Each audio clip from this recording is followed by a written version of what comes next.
আঞ্জাই করে পারবেন ডিগবাজি দিতে? যে পারে সে কাপড় সরাও পারে, কাপড় ছাড়াও পারে। এবার ডিগবাজি দিয়ে সোজা হেলিকপ্টারে উঠে গেলেন ঢালিউড অন্যতম সুপারস্টার জায়েদ খান। হ্যাঁ, জায়েদ খানের একটি ভিডিও রীতিমতো ভাইরাল হয়ে গিয়েছে সামাজিক যোগাযোগ মাধ্যমে।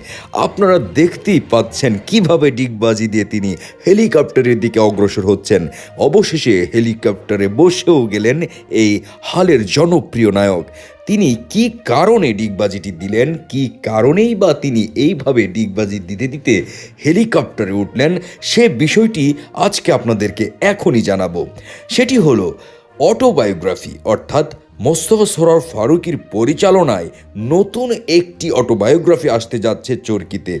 30 নভেম্বর মুক্তিও পাবে সেই অটোবায়োগ্রাফিটি। দর্শক, জায়েদ খানের এই ডিগবাজি